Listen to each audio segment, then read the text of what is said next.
Good morning students. जैसा कि आप देख सकते हो कि बोर्ड का रिजल्ट जो है वो पब्लिश हो चुका है और सारे बच्चे जो है अब जो है आगे की पढ़ाई के लिए वो एडमिशन्स ले रही हैं, है ना, और पढ़ाई शुरू कर रही हैं। तो इसी से रिलेटेड बच्चे जो है या तो पीसीएम में ले रहे हैं या तो पीसीबी में ले रहे हैं।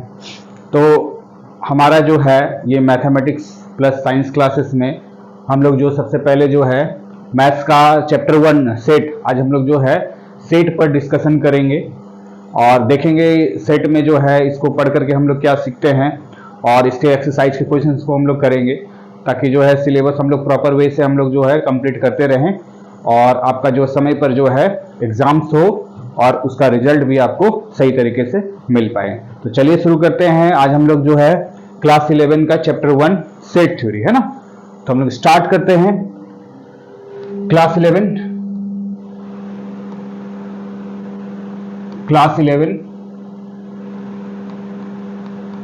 चैप्टर का नाम क्या है? सेट, है ना। सेट्स हम लोग जनरली बोलते हैं। तो ये सेट हमारा चैप्टर है और ये मैथमेटिक्स का चैप्टर 1 है ना, मैथ्स का ये चैप्टर 1 है, ये मैथ्स का चैप्टर 1 है ना। तो देखते हैं हम लोग इस चैप्टर में हम लोग सबसे पहले स्टार्ट करते हैं। ये जो सेट है इसको हम लोग कैसे रिप्रेजेंट करेंगे, व्हाट इज सेट। सबसे पहले हम लोग का क्वेश्चन आता है या पहले क्वेश्चन हम लोग को समझना है कि सेट क्या है ना। तो बात करते हैं कि सेट क्या है, what is set, what is set, है ना। तो ये सेट जो है ये हम लोग देखेंगे। पहले हम लोग बात करते हैं कि जो सेट है इसके लिए हमें समझना होगा कि वेल डिफाइंड कलेक्शन, है ना, वेल डिफाइंड कलेक्शन। तो सबसे पहले एक लाइन हम लोग सेट का डिफिनेशन को हम लोग लिख लेते हैं, फिर हम लोग बात करते हैं वेल डिफाइंड कलेक्शन का क्या मतलब होता है।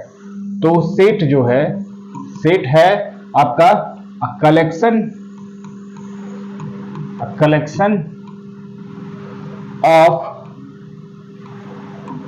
वेल डिफाइंड ऑब्जेक्ट, है ना, वेल डिफाइंड ऑब्जेक्ट। तो हम लोग जो है सबसे पहले इस पर डिस्कशन करेंगे वेल डिफाइंड ऑब्जेक्ट का क्या मीनिंग आता है, ठीक है। वेल डिफाइंड ऑब्जेक्ट, तो अगर कोई ऑब्जेक्ट अगर वेल डिफाइंड है तो ही वो सेट होंगे, अदरवाइज सेट नहीं होंगे। तो सबसे पहले हम लोग समझते हैं एग्जाम्पल के थ्रू से कि इसका क्या मीनिंग निकल रहा है, ठीक है ना। तो इसके लिए हम लोग एग्जाम्पल लेते हैं, एग्जाम्पल्स के थ्रू हम लोग देखेंगे वेल डिफाइंड क्या है ना, वेल डिफाइंड क्या है, और फिर एग्जाम्पल्स के थ्रू ही देखेंगे जो वेल डिफाइंड नहीं है ना। एग्जाम्पल्स के थ्रू ही देखेंगे हमारा नॉट वेल डिफाइंड, ठीक है, नॉट वेल डिफाइंड। तो नॉट वेल डिफाइंड का मतलब क्या है? नॉट वेल डिफाइंड, ठीक है। तो सबसे पहले हम लोग अगर कोई वेल डिफाइंड ऑब्जेक्ट होगा तो हमारे लिए सेट होगा और वेल डिफाइंड ऑब्जेक्ट नहीं होगा तो सेट नहीं होगा। तो हम लोग अगर वेल डिफाइंड अगर रिप्रेजेंटेशन अगर हम लोग करते हैं सेट का, है ना, सेट को अगर हम लोग समझते हैं तो सबसे पहले ये हम लोग देखेंगे कि सेट वही होगा जो हमारा शो करेगा, है ना, वेल डिफाइंड होने का, है ना। तो ये सेट हो जाएगा हमारा। सेट हमारा किस केस में सेट आएगा और किस केस में सेट नहीं आएगा, ठीक है। इस केस में हमारा सेट है और किस केस में सेट हमारा नहीं होगा, सेट जो है नहीं होगा, है ना, set not possible,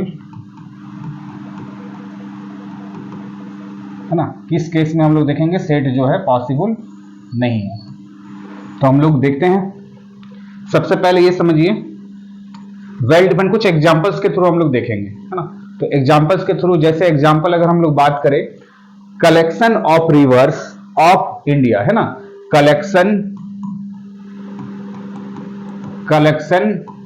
of reverse in India. अगर हम लोग ले लेते हैं कि इंडिया में जितने भी रिवर्स है उसका अगर हम कलेक्शन करें तो हम कर सकते हैं, है ना। इंडिया में जितने भी रिवर्स है उसका अगर हम कलेक्शन करें तो कर सकते हैं। इससे एक हम लोग जो है सेट तैयार हो जाएगा, है ना। लेकिन अगर लार्ज, अगर हम बात करें इंडिया में बहुत सारे रिवर है, तो उन रिवर्स में सबसे बड़ा रिवर क्या है, इसके बारे में हम लोग को जानकारी नहीं है कि इंडिया में इतने सारे रिवर्स में से सबसे बड़ा लार्ज रिवर के बारे में हम नहीं बता सकते हैं, तो ये नॉट डिफाइंड हो जाएगा, है ना। हम डिफाइंड ही नहीं कर सकते कि इतने सारे रिवर्स में से सबसे बड़ा रिवर कौन है। तो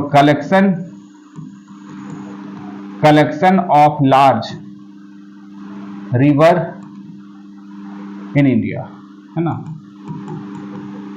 या इंडिया या अगर हम लोग छोड़ दें तो कलेक्शन ऑफ लार्ज रिवर, है ना, इन यूनिवर्स, ये आप इसको इंडिया ही ले लेते हैं, इन इंडिया, तो इंडिया में भी बताना मुश्किल है।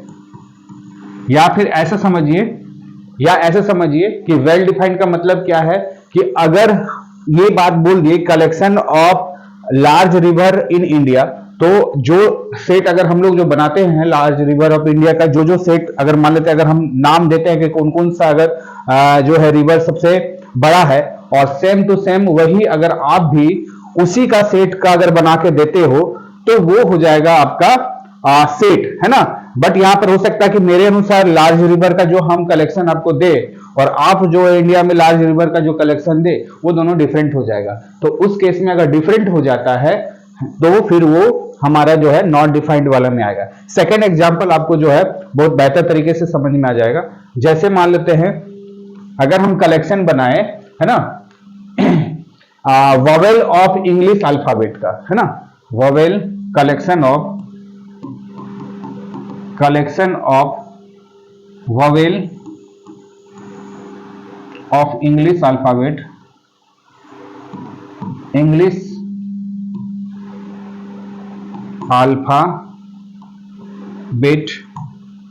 Alphabet collection of vowel of English alphabet. अगर हम बात करें कि इंग्लिश अल्फाबेट का जो वॉवेल होते हैं, तो इसमें हम लोग को पता है कि ए, ई, आई, ओ और यू होता है। तो अगर इसका अगर हम बोले कलेक्शन बोले वॉवेल की, तो वॉवेल्स का ये अगर कलेक्शन जो है जो हम देंगे, वही आपका जो है आप भी उसी एग्जाम्पल को लोगे, ए, ई, आई, ओ, यू। तो हर एक के लिए जो है यही सेट बनेगा, कॉमन सा सेट बनेगा, इसीलिए क्या होगा, वेल डिफाइंड होगा। और अगर सबके लिए कॉमन सेट नहीं बनता है तो फिर वेल डिफाइंड नहीं होगा। सिंपल सी बात ये समझ लीजिए, ठीक है। अब जैसे मान लेते हैं थर्ड एग्जांपल और अगर हम लोग ले ले, तो अगर हम बात करें कि collection of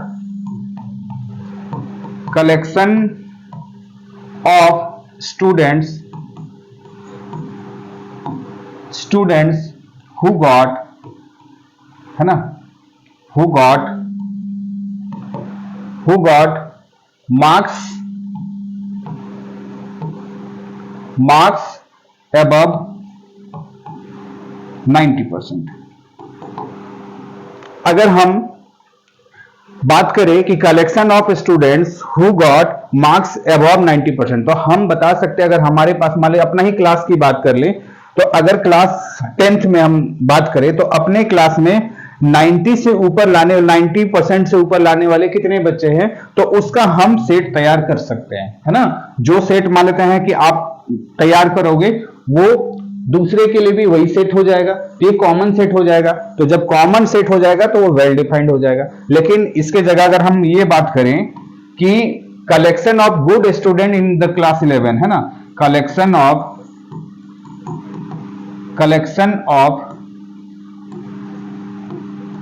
good students in class 11, तो हो सकता है कि जो क्लास 11 में बच्चे बैठे हुए हैं, अलग अलग टीचर के लिए अलग अलग बच्चे जो है उसके लिए अच्छा हो सकता है ना। लेकिन 90% से अबव लाने वाले बच्चे, चाहे वो मैथ्स टीचर वहां पढ़ाते हो या साइंस टीचर पढ़ाते हो, है ना, अगर वो एग्जाम दिया है तो 90% से ऊपर लाने वाले बच्चे कॉमन सेट ही होगा। यानी कुल मिलाकर के वेल डिफाइंड का मतलब ये हुआ कि एक ऐसा सेट जो हर एक के लिए कॉमन हो, तो वो वेल डिफाइंड है, और ऐसा सेट जो जिसका कलेक्शन जो है अलग अलग के लिए अलग अलग वेरी करे, तो वो वेल डिफाइंड नहीं है। सिंपल से यहां पर बात आया। तो इस तरह करके हम लोग सबसे पहले अब हम लोग समझते हैं सेट का डिफिनेशन। सेट का डिफिनेशन क्या बोला जा रहा है? सेट का डिफिनेशन हमारा ये है कि a collection of well defined object. तो हमारे पास ये सब जो एग्जाम्पल या जो ये जो केस हमने लिया है, ये एग्जाम्पल्स हो जाएंगे हमारा सेट का, है ना। और ये जो एग्जाम्पल्स होंगे ये सेट नहीं होंगे, है ना। नॉट ये वेल डिफाइंड ही नहीं है, इसीलिए सेट भी नहीं है, नॉट पॉसिबल, है ना। ये इन केस में हम लोग जो है सेट को हम लोग डिफाइंड यहां पर नहीं कर पा रहे हैं, इसीलिए सेट नहीं है। ठीक है, आगे हम लोग समझते हैं। जैसे एक एग्जाम्पल और हम लोग ले लेते हैं। ऐसे तो हम यहाँ पर एग्जाम्पल आपको दे चुके हैं, ठीक है। एक और एग्जाम्पल के थ्रू हम लोग समझते हैं कि इंग्लिश अल्फाबेट का ही अगर हम लोग सेट लेते हैं, कि जैसे हमारे पास मान लेते हैं कि सेट है, सेट ऑफ इंग्लिश, है ना, सेट ऑफ वॉवेल का अगर हम लोग ले लें, है ना, सेट ऑफ वॉवेल्स अगर हम लोग ले लें of English alphabet, English alphabet, तो हम लोग सबको पता है कि ये ए, ई, आई, ओ और यू होता है। ये 5 ऐसे इसको हम लोग एलिमेंट बोल सकते हैं। ये जो सेट को जो रिप्रेजेंट हम लोग करते हैं, सबसे पहले ये समझ लीजिए कि ये जो ब्रैकेट के थ्रू हम लोग जो है इसके अंदर एलिमेंट को रखते हैं। तो ये जो हमारा ब्रैकेट है, जनरली ये ब्रैकेट जो है वो कर्ली ब्रैकेट से हम लोग रखते हैं, है ना। ये कर्ली ब्रैकेट से, ठीक है, कर्ली ब्रैकेट से रखते हैं। जनरली हम लोग इसको किस में रखते हैं? कर्ली ब्रैकेट से, कर्ली ब्रैकेट, है ना। कौन सा ब्रैकेट से रखते हैं? या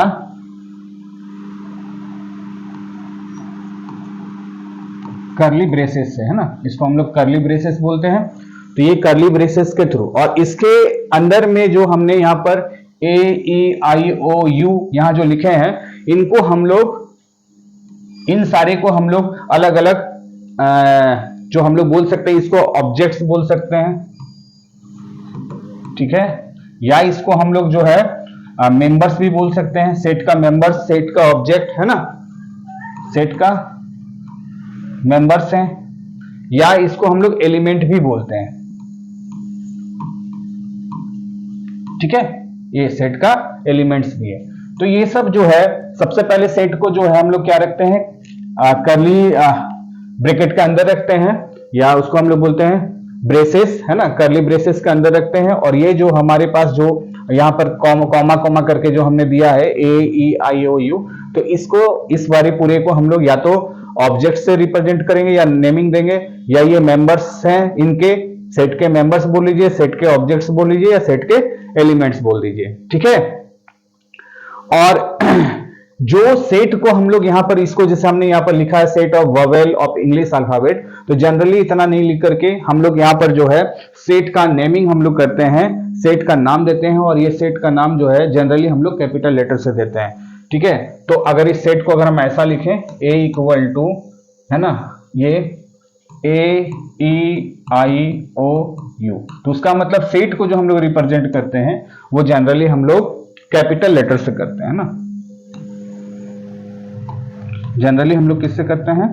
कैपिटल लेटर से करते हैं, ठीक है। जनरली हम लोग कैपिटल लेटर से करते हैं, जनरली हम लोग कैपिटल लेटर से करते हैं,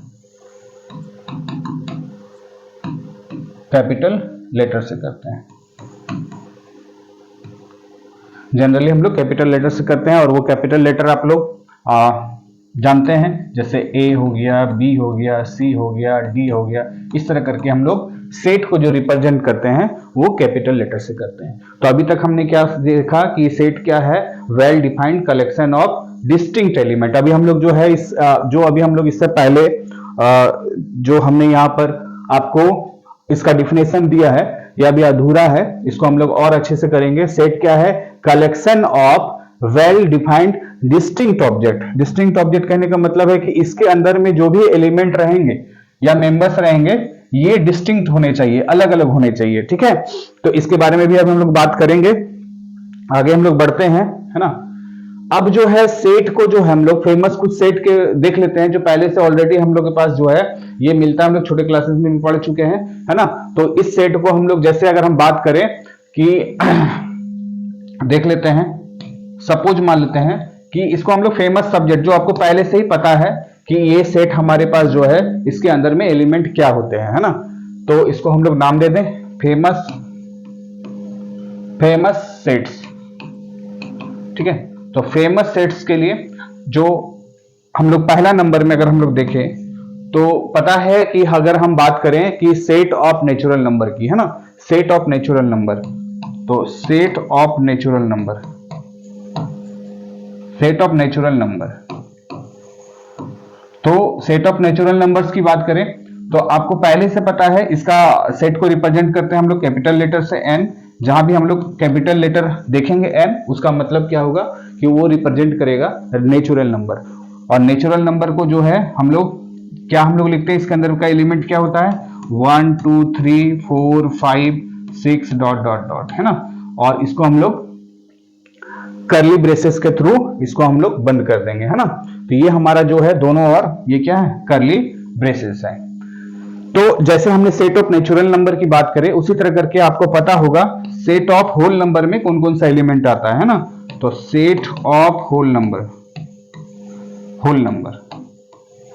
तो सेट ऑफ होल नंबर्स की बात करें तो जनरली हम लोग होल नंबर को W से इंडिकेट करते हैं, सेट को रिप्रेजेंट करते हैं। और इसके अंदर जो एलिमेंट आता है वो आता है 0, इसमें इंक्लूड होता है 0 1 2 3 4 डॉट डॉट डॉट। बस नेचुरल नंबर के पहले क्या आ जाता है, एक 0 आ जाता है। तो इस प्रकार हम लोग देख रहे हैं फेमस सेट जो हम लोग को पहले से पता है, छोटे क्लासेस में पता ही है, उसको हम लोग रिप्रेजेंट भी करते हुए आ रहे हैं। तो आज हम लोग क्लास 11 में देखेंगे उसको किस प्रकार जो हम लोग सेट के रूप में रिप्रेजेंट करते हैं, ठीक है। नेक्स्ट अगर हम लोग बात करें थर्ड नंबर की बात करें तो हमारे पास ये आपको सिंबल जानना भी है ना, क्योंकि हमें क्वेश्चंस में ये सिंबल्स दिए हुए रहेंगे और हमें समझना है कि ये किस तरह का सेट है। अगर हम थर्ड की बात करें तो यहां हम लोग देख लेते हैं इंटीजर्स की बात करेंगे, है ना, सेट ऑफ इंटीजर्स। तो सेट ऑफ इंटीजर्स यहां हम लोग 2 लेटर से इंटीजर को रिप्रेजेंट करेंगे, एक कैपिटल आई, हालांकि जितने भी सेट है उसको रिप्रेजेंट करने का जो लेटर है वो कैपिटल में ही आपका होता है। तो आई से रिप्रेजेंट कर लीजिए या जेड से रिप्रेजेंट कर लीजिए, है ना। और इंटीजर जैसे सबको पता है इंटीजर नेगेटिव भी होता है, इंटीजर पॉजिटिव भी होता है। तो जैसे हम लोग इन्फिनिटी से चले -3 -2, है ना, -1 0 1 2 3 डॉट डॉट डॉट इन्फिनिटी की ओर बढ़ जाएंगे, है ना। हम लोग देखेंगे बाद में कि जो सेट है वो कैसा सेट है ना। सेट के अंदर में अगर एलिमेंट फिक्स हो, है ना, तो वो हमारे लिए हो जाएगा finite set. Type of set में हम लोग देखेंगे इसमें एलिमेंट आप देखिए इनफाइनाइट तक गया हुआ, इधर भी और इधर भी लिमिटेड। अगर हम लोग इसको यहां बंद कर दें, ठीक है, तो -3 से 3 जाएगा तो ये फिक्स सेट हो जाएगा सेट के अंदर में एलिमेंट, तो फाइनाइट सेट में आएगा। तो हम लोग देखेंगे, वो भी हम लोग आगे देखेंगे। सिंपल सा भी हम लोग क्या देख रहे हैं कि जो कुछ फेमस सेट है जो पहले से हम लोग को पता है उसको उसके अंदर में जो एलिमेंट है और उस एलिमेंट को सेट में हम लोग किस प्रकार रिप्रेजेंट कर रहे हैं। आगे हम लोग देखेंगे रैशनल नंबर की, है ना। तो रैशनल नंबर 4th नंबर में set of rational number, rational number. तो सेट ऑफ रैशनल नंबर की बात करें तो उसको जनरली हम लोग किससे इंडिकेट करेंगे, क्यू से इंडिकेट करेंगे, ठीक है। क्यू सेट को रिप्रेजेंट करेंगे और ये जो है रैशनल नंबर हमारा जो है वो माइनस, रैशनल नंबर क्या होता है, रैशनल नंबर का डिफिनेशन जो पी बाई क्यू में होता है, क्यू नॉट इक्वल टू 0 हो, है ना। तो इस फॉर्म में हमारा रैशनल नंबर होता है। तो इसमें एग्जांपल आप दे सकते हैं -1, क्योंकि -1/1 लिखेंगे तब भी वो रैशनल नंबर है। 0 is also a rational number, 3 हो गया, 1/3 हो गया, 7/3 हो गया, डॉट डॉट डॉट ना, इनफाइनाइट रैशनल नंबर। हम लोग क्लास 9 में रैशनल नंबर को पढ़े हैं, जो कि रैशनल नंबर होता क्या है। रैशनल नंबर जनरली क्या होता है, पी बाई क्यू के फॉर्म में होता है और क्यू नॉट इक्वल टू 0 होता है ना। तो ये हम लोग देख सकते हैं रैशनल नंबर का सेट, है ना। अब आगे हम लोग बात करें सेट ऑफ इरेशनल नंबर, है ना। 5th नंबर में अगर हम बात करें सेट ऑफ इरेशनल नंबर,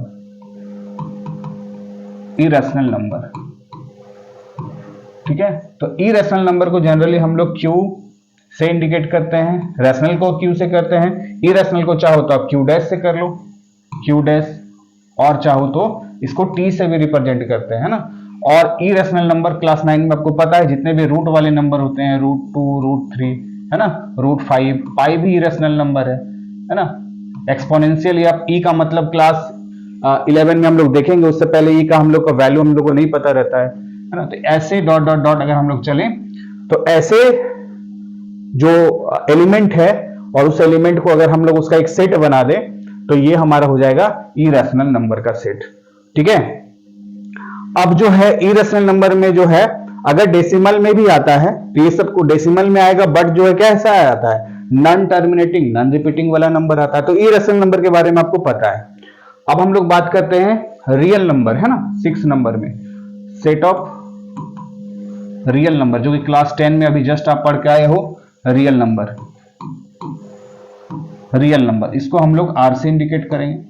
और इस सेट में क्या होता है, दोनों होता है, रैशनल भी होता है और इरेशनल भी होता है। तो ये रैशनल और इरेशनल को अगर आप कंबाइंड करके सेट बनाते हो तो ये क्या हो जाएगा, ये रियल नंबर के सेट बन जाएगा। जैसे -1 डाल दिए, 0 डाल दिए, 3 डाल दिए, सब रैशनल नंबर है। √2 √3 है ना, पाई, ऐसे डॉट डॉट डॉट।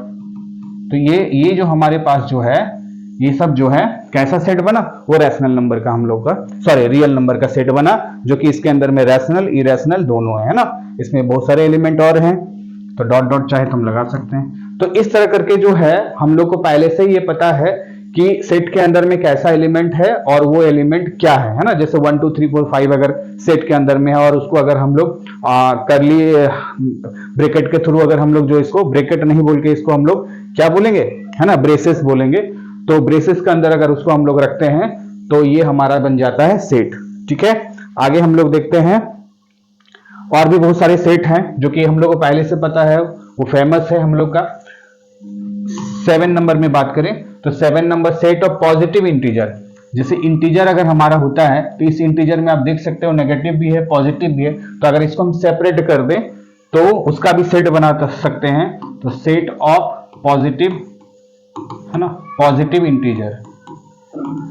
तो सेट ऑफ पॉजिटिव इंटीजर को अगर आपको दिखाना है तो उसके लिए हम लोग जो है इसको देख सकते हैं कि ये प्लस जेड प्लस और आई प्लस, ये दोनों से इंडिकेट होता है ना। जेड प्लस का सेट लिख लीजिए या आई प्लस का सेट लिखिए, और इसमें जितने भी पॉजिटिव वाले नंबर हैं उसका सेट हम लोग तैयार करेंगे। उसके एलिमेंट लिखेंगे 1 2 3 4 dot dot dot dot dot. तो ये सब क्या हो गया, ये सब हमारा जो है सेट जो है इस इंटीजर का पॉजिटिव को हम लोग अलग से एक सेट बना दिए और उसको जो है रिप्रेजेंट कर रहे हैं जेड प्लस या आई प्लस से। ठीक है, अब जो है उसी तरह करके अगर हमारा जो है रियल नंबर होता है तो रियल नंबर नेगेटिव भी होता है, रियल नंबर हमारा पॉजिटिव भी है। तो इस तरह करके हम लोग जो है आगे और इसको रिप्रेजेंट कर सकते हैं। Set of positive real number, positive real number. तो रियल नंबर का सेट हम लोग को पहले से पता है, उसमें नेगेटिव पॉजिटिव दोनों होता है। तो सिर्फ अगर पॉजिटिव की बात करेंगे तो पॉजिटिव के लिए हम लोग क्या लिखेंगे, जेड प्लस आर प्लस लिखेंगे, है ना। तो आर प्लस का हम लोग लिख देंगे और इसके अंदर में हम लोग को पता है किस प्रकार का जो है जितने भी हमारा रियल नंबर जो है, रियल नंबर हमारा क्या होता है, रैशनल और इरेशनल को कंबाइंड करके होते हैं। तो चाहे तो आप यहाँ पर रैशनल लिखिए या इरेशनल लिखिए, बट उसके पॉजिटिव टर्म्स को लिखना है ना। तो पॉजिटिव टर्म्स आप कुछ भी लिख सकते हैं, है ना, 1 लिखिए, 2/3 लिखिए, ऐसे ऐसे वाले टर्म्स आप लिख सकते हैं और इसको हम लोग ब्रैकेट के थ्रू इसको बंद करेंगे तो ये सेट को रिप्रेजेंट करेगा। ठीक है, एक और देख लेते हैं हम लोग। अगर हमारा I0 या Z0 हो, है ना, तो अगर उसमें 9 नंबर, है ना, अगर 9 नंबर में बात कर रहे हैं I0 का सेट बनाएंगे या Z0 का सेट बनाएंगे। तो I0 या Z0 कहने का मतलब क्या है, ऐसा सेट बनाएंगे जिसमें 0 इंक्लूड नहीं हो। ठीक है, ये हम लोग किस चीज का सेट बना रहे हैं, सेट ऑफ इंटीजर एक्सेप्ट 0। तो अगर 0 को इंक्लूड नहीं करते हैं और उसका अगर हम एक सेट बना रहे हैं तो हम लोग सारे नंबर्स को आप डाल दीजिए, लेकिन उसमें 0 को आप हटा दीजिए। तो नेगेटिव से होते हुए -3 -2 -1, 0 इंक्लूड नहीं होगा, फिर हो जाएगा 1 2 3 डॉट डॉट डॉट। तो ऐसे जो है हम लोग सेट को अभी हम लोग जो है देख सकते हैं, जो प्रीवियस हम लोग सेट के बारे में जितना हम लोग को सेट का नाम नहीं जानते थे, बट ऐसे जो है हम लोग छोटे क्लासेस में 10 में 9 में हम लोग रिप्रेजेंट करते थे, है ना। जनरली ये लैंग्वेज में रिप्रेजेंट करते थे और सिंबल भी हम लोग कहीं कहीं जो है बुक्स में दिए हुए रहते थे। तो इतना तो बेसिक नॉलेज हम लोग का हो गया।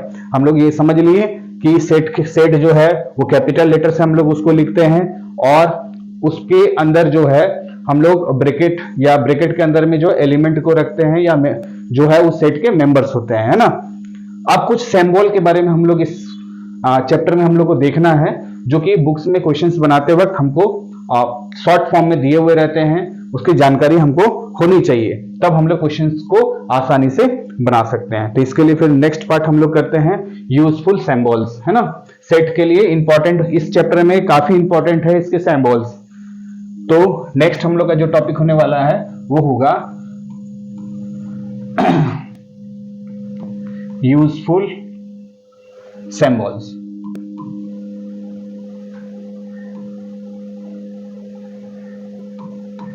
यूजफुल सिंबल्स, तो यूजफुल सिंबल्स में हम लोग सबसे पहले अगर हम लोग एक सेट को ही ले लेते हैं, सपोज मान लेते हैं कि हमारे पास एक सेट है, सपोज हमारे पास एक सेट है जो कि वॉवेल का है, सेट ऑफ वॉवेल्स है AEIOU, है ना। इसका एक हमारे पास सेट है। तो यहां पर सबसे पहले हम लोग बात करते हैं इस सिंबल की, है ना। तो इस सिंबल की ये देखिए, ये फर्स्ट नंबर का एक सिंबल हम लोग आपको दिखा रहे हैं। ये सिंबल, इसका मीनिंग क्या होता है? इसका मीनिंग होता है, इस सिंबल का जो है मीनिंग है, ये सिंबल जो है, ये सिंबल का हम लोग का मीनिंग क्या है? इस सिंबल का मीनिंग क्या है? बिलोंग्स टू, इसको हम लोग बोलते हैं बिलोंग्स टू, है ना। इसको हम लोग क्या बोलते हैं? इस वाले सिंबल को हम लोग बोलते हैं बिलोंग्स टू, बिलोंग्स टू। इस सिंबल को हम लोग क्या बोलते हैं? बिलोंग्स टू, बिलोंग्स टू, ठीक है। बिलोंग्स टू का मतलब क्या हुआ? एग्जांपल के थ्रू हम लोग देखते हैं कि अगर मान लेते हैं कि यहां पर एक एलिमेंट है ई, है ना, एक एलिमेंट हमारा देख सकते हैं वॉवेल के अंदर में एक एलिमेंट है ई, तो क्या ये इस ई इस सेट में है, मतलब इस सेट में मौजूद है? तो अगर मौजूद है तो उसको हम लोग बोलेंगे हाँ है। तो इसको हम लोग दिखाएंगे कैसे करके, ई जो है इस सेट में बिलोंग्स कर रहा है, ई बिलोंग्स टू सेट ए, है ना। इसका मतलब क्या है कि ये जो है एलिमेंट है ई इस सेट में। आगे आप देख सकते हो ए भी जो है इस सेट में है ना, आई भी जो है इस सेट में है, ओ भी हम लोग देख रहे हैं इस सेट में है, और यू भी जो है इस सेट में है ना।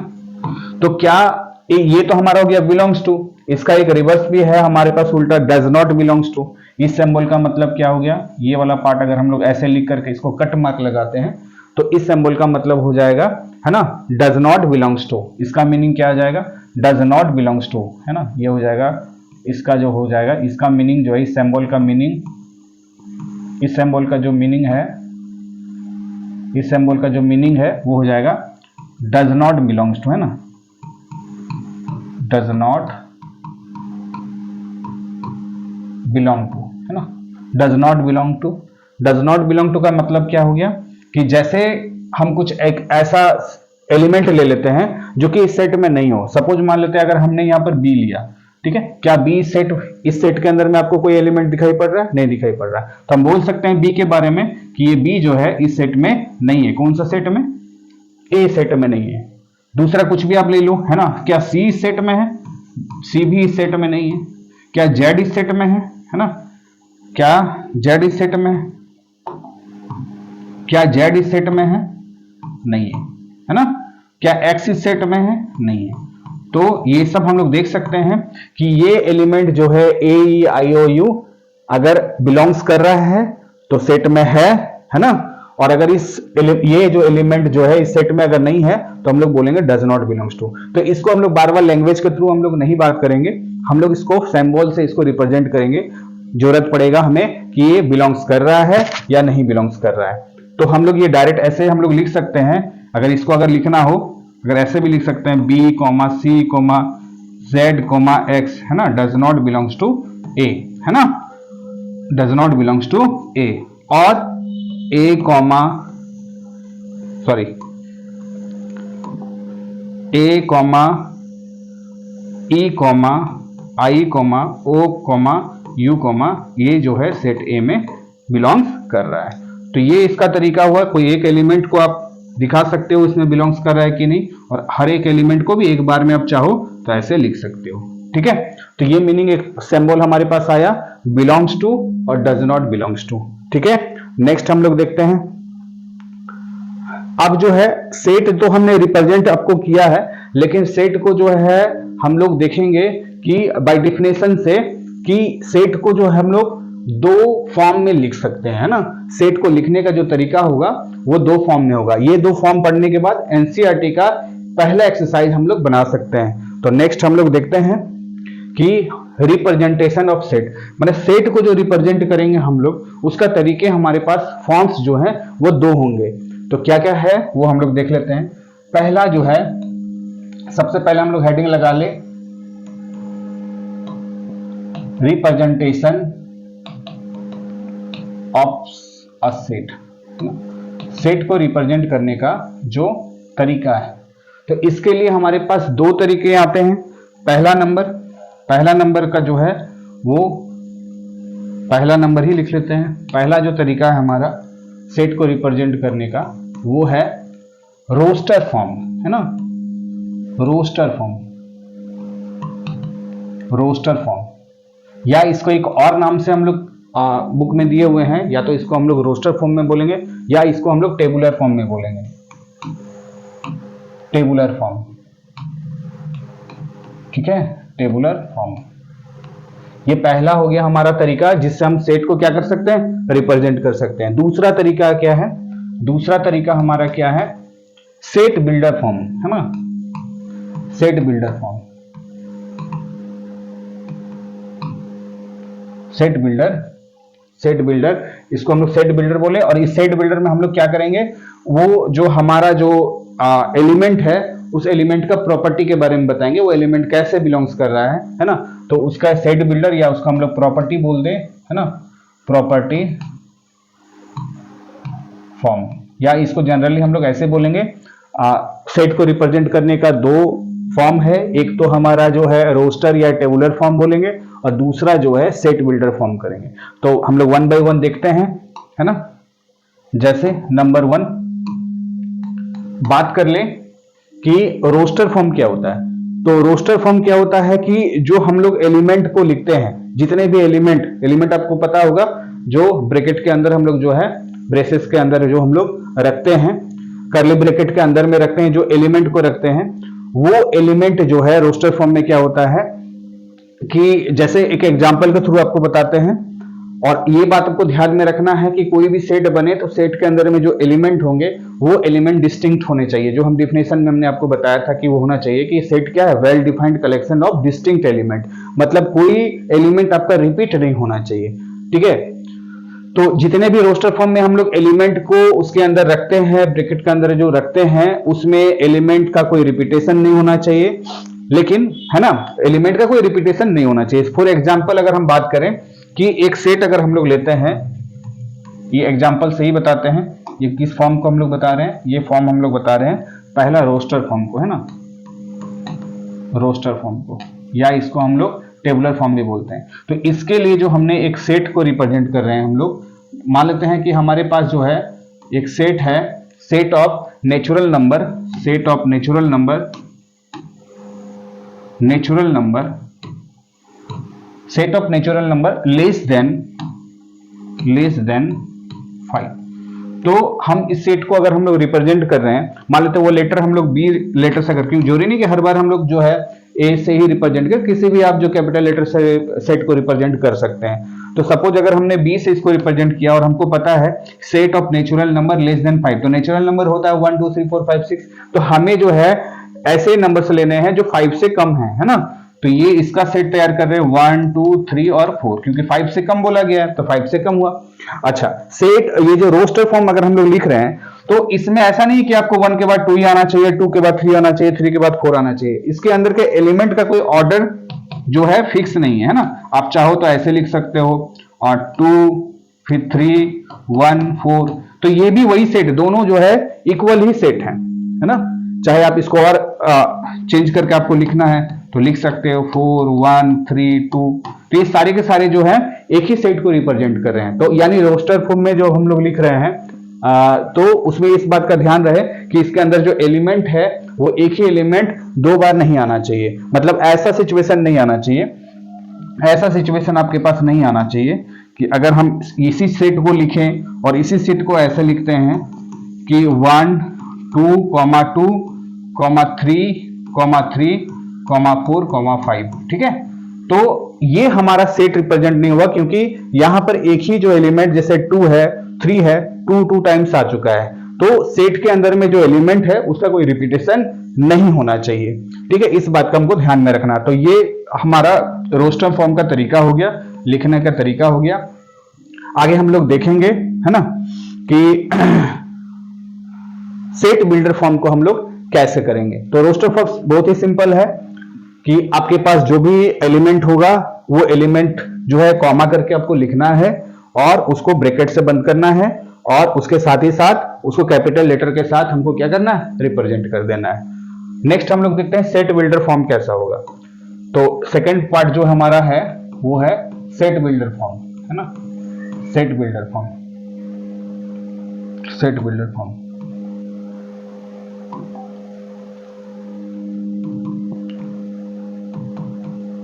Set builder form.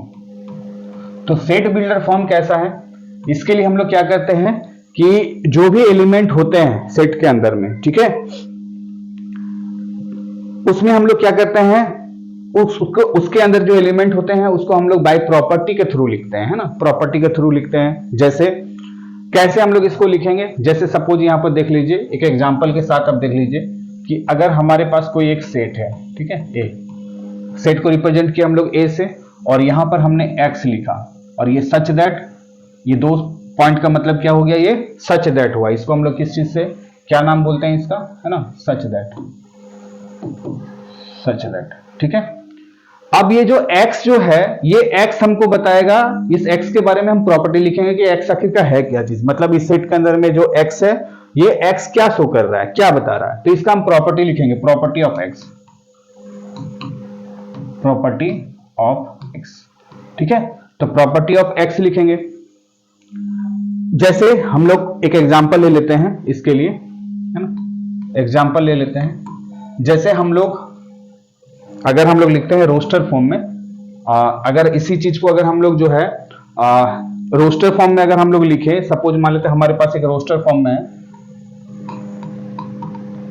Roster form में, ठीक है, रोस्टर फॉर्म में अगर हम इसको देखें तो ये क्या लिख रहा है, यहाँ पर 1 2 लिखे हमने। एक सेट को जो है रोस्टर फॉर्म में हम लोग क्या करते हैं, एलिमेंट को शो करते हैं, कॉमा के थ्रू उसको सेपरेट करते हैं। अब इसी को अगर हमें लिखना हो सेट बिल्डर फॉर्म में लिखना हो, है ना, इसी पार्ट को हम लोग लिखेंगे सेट बिल्डर फॉर्म में, सेट बिल्डर फॉर्म में, सेट बिल्डर फॉर्म में। तो देखिए इसको लिखने का तरीका हम लोग क्या कैसे लिखते हैं। सपोज मान लेते हैं ये इसने हमने लिखा इसको x और ये लिखा यहां पर a equal to x such that x क्या है, x इज नेचुरल नंबर,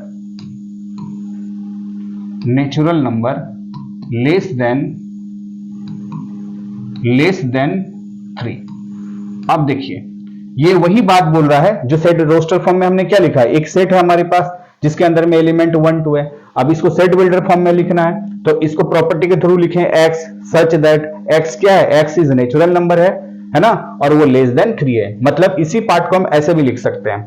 तो इसका और भी तरीका है, सेट बिल्डर फॉर्म में हम और तरीके से भी लिख सकते हैं। सपोज माने हमने ऐसे लिखा, अब आपको सोचना है कि हमने यहाँ पर x लिखा और x जो है, माने सेट बिल्डर फॉर्म लिखने का कोई एक तरीका नहीं, बहुत सारे तरीके, जो आपको सुटेबल वहां पर फिट होगा आप फिट कर सकते हो, है ना। x is the root of x square minus 3x plus 2 equal to 0। आप जब इसको फैक्टर करोगे तो फैक्टर करने के बाद आपके पास x का जो वैल्यू मिलेगा वो वैल्यू आपको 1 2 ही मिलेगा। तो ये भी एक इसका एक सेट बन गया। हमने एक सेट के बारे में यहाँ पर बात कर रहे हैं, तो इस तरह का बात जो है वो सेट बिल्डर फॉर्म में है ना, ये सेट बिल्डर फॉर्म में है और ये क्या है, रोस्टर फॉर्म में। इस रोस्टर फॉर्म में देखिए आप, हम जब इसको सेट बिल्डर फॉर्म में लिखें तो आप ऐसे भी लिख सकते हो, इसका कई तरीके हो सकते हैं ना। और अगर आप देख सकते हो तो हम इसको कैसे लिख सकते हैं, ये x is positive factor of 2, यानी 2 का पॉजिटिव फैक्टर है। तो 2 का फैक्टर क्या क्या हुआ, 2 का फैक्टर देखा जाए तो 2 का फैक्टर 1 भी होता है, 2 का फैक्टर 2 भी होता है ना। तो ये सारे के सारे जो है सेट बिल्डर फॉर्म का ये सारा सेम है ना। ये अगर हम लोग देखा जाए तो ये सारे के सारे क्या है, ये सेम है, ये सारे के सारे जो है ये सेम है, ठीक है। तो ये हो गया हमारा, इसी चीज को जब हम लोग रोस्टर फॉर्म में लिख रहे हैं तो इस फॉर्म में लिख रहे हैं, और सेट बिल्डर फॉर्म में लिखना होगा तो ऐसे हम लोग लिखेंगे। तो यहां तक आपका एनसीईआरटी का जो है आपका फर्स्ट पार्ट जो है ये आपका मतलब है कि यहां के बाद आप एक्सरसाइज हम लोग बना सकते हैं आसानी से। एक और एग्जांपल अगर आपको इसको देखना है तो देख सकते हैं हम लोग, है ना। सेट बिल्डर फॉर्म में हम लोग देखते हैं, सेट बिल्डर फॉर्म में फॉर एग्जांपल हमारे पास कि x है ना, ऐसा है, सपोज मान लेते हैं कि हमारे पास एक फॉर्मूला है x और x के बारे लिख रहे हैं n+1, ठीक है, n+1।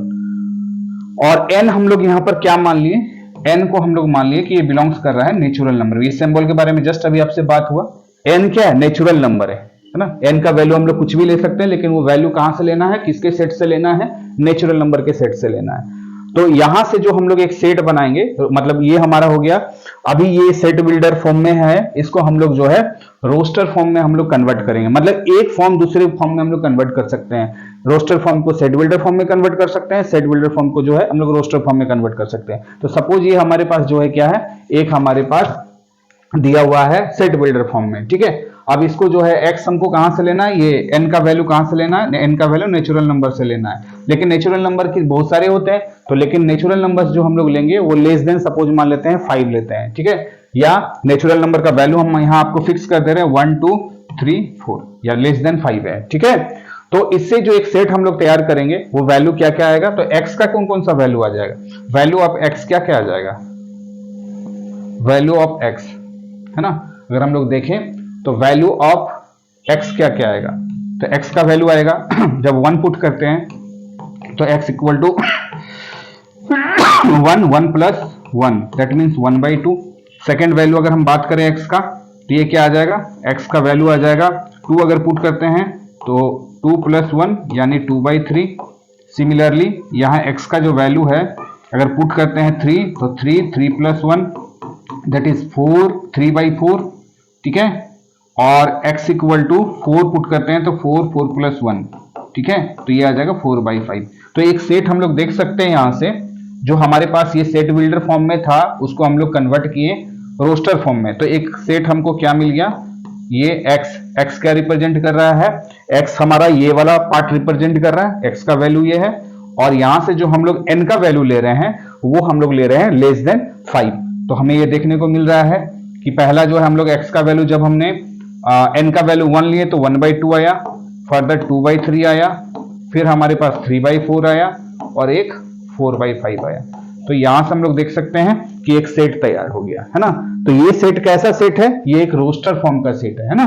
और ये सब जो हम लोग देख रहे हैं वो कैसा सेट रिप्रेजेंट कर रहा है, ये सब रिप्रेजेंट कर रहा है हमारा सेट बिल्डर फॉर्म।